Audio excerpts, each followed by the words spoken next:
Good evening, everyone, and welcome to another question of the week.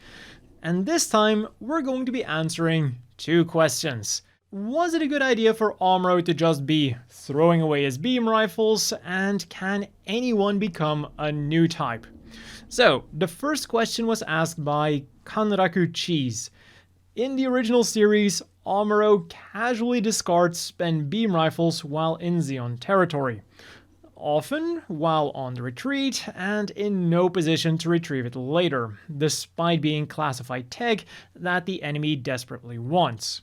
I always assumed these samples, plus the occasional severed part of a Project V mobile suit, were taken by Zeon and used for R&D. But is there any official material on this or Zeon's portable beam weapon development to confirm/deny this? And well, there kinda is. First of all, I want to show you this cutscene from one of the Giren's Greed games. つまり V 作戦の真の目的とはこれら試作機による実戦データの収集と運用方法の確立 It might not be official, but I do like that it shows us how Zeon is trying to actively gather things that the Gundam left behind. Unfortunately, it doesn't show them recovering the all-important beam rifle, because while the shield and the bazooka are cool and valuable trophies, they aren't quite as important as the beam rifle. Functionally, the Hyper Bazooka is about the same as Zeon's own 280mm bazooka, also known as the Zaku Bazooka, and the shield, well, I guess it might be able to give them some information on the Luna Titanium alloy. But we also have one piece of information that explicitly tells us how the Gundam's beam rifle influenced the development of the Gelgoog's beam rifle. On page 40 of Gundam Century Renewal version, it says that Zeon was able to obtain the data on the Gundam's beam rifle and the all-important ECAP technology that made it possible from Site 7. So either they had some agents stationed there, or they were able to obtain some important samples.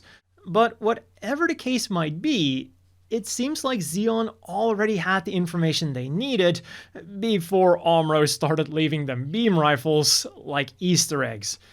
Also, another cool thing that book mentions is something that I never really thought about: the vents on the bottom of the Gelgoog's torso. To power the beam rifle, the Gelgoog needed a relatively large reactor, which then also needed a lot of cooling. So those vents are basically the same as the Gundam's vents. The more you know. So yeah, while throwing away valuable classified military tech isn't the smartest thing around, it seems like it only would have had a relatively small impact on Zeon's development of their own mobile suit-sized beam weapons. Not to mention that the Federation was soon going to deploy even more mobile suits with that miniaturized beam technology, so Zeon was going to get even more chances to obtain samples very soon. On to the second question then, asked by Soul Striker V. Are all old types capable of awakening as new types, or is it just a few people who are born with the potential to awaken? They say that living in space is a key factor to becoming new types, but we've already had people living on Earth who become new types, right? And a lot of people out in space who never awaken despite fighting the same war as the new types are participating in. And, well, as with so many things surrounding new types, there isn't a clear answer, and there is a lot of room for interpretation, which is then something that future animes can take liberties with. So, as for why or how people become new types, it's never been officially stated, or even semi-officially stated. It just seems to be some kind of innate ability that is awakened at some point, which then relates to the first part of the question. Are all old types capable of becoming new types? Maybe not, or at least not all to the same degree, because we have people like Judo or Camille who are amongst the strongest new types, whereas Amuro is just a normally strong new type. And then we have people like Yazan who are old types, but who are ridiculously strong. So while I don't want to chalk it up to new type midichlorians, maybe it is new type midichlorians. And thinking about it, people in universe do seem to know how to make new types, the cyber new types. So maybe it is new type midichlorians. And next up for the fun part. Is living in space required to become a new type? And well, that's really going to depend on who you ask, because for certain people, the whole concept of new types is more of a religious thing than a scientific thing. For example, Zeon really liked the idea that the only people who could become new types were people born and raised in space, because that's what they were. And this would also justify their claims that they were the chosen superior race versus the inferior old types who were living on Earth. But even in the original series, this claim would get debunked, with one of the most famous new types of all time being born on Earth, Amuro Ray. But at the very least, he did only become a new type after he had been to space. So we still have support for the theory that space is important for becoming a new type, which then ties in with one of the more popular explanations for new types.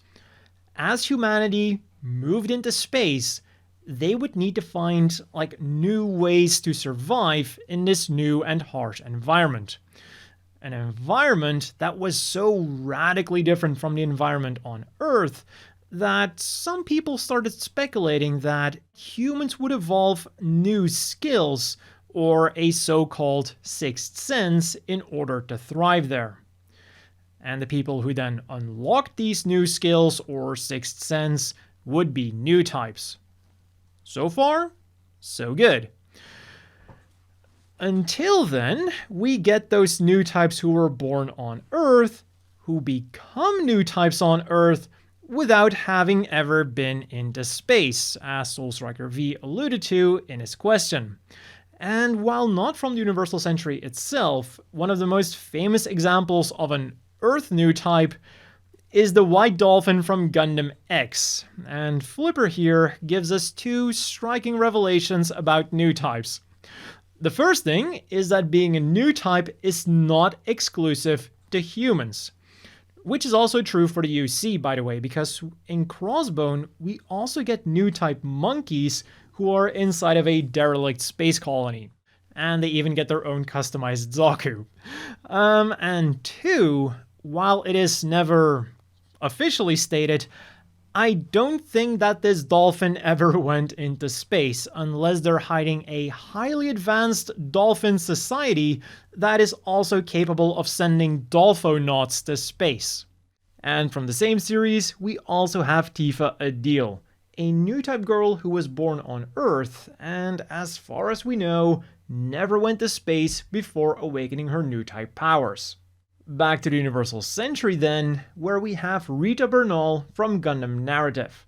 Again, it is never officially stated, but it feels to me like she was born on Earth and raised on Earth, and then before that she ever went into space, she was able to sense that the colony from Operation British was going to drop. Although it is of course always possible that she went on vacation to space and that is where she somehow unlocked her new type abilities. So this is definitely something you can have a debate about. But to me, it sounds like space merely has an amplifying effect on your ability to become a new type. So maybe Giran's superior race wasn't all that different after all, and maybe he could have used some of that Earth gravity to stay a bit more grounded, because to me, it sounds like every one of us can become a new type. Now I just gotta go find myself a Gundam. But that has been all for this question of the week. As always, let me know what you think down below, and if you have a question you want me to answer in a future question of the week video, you can also leave that down below. A big thank you to the Patreon supporters. I hope everyone watching has a great evening, and I'll see you all next time.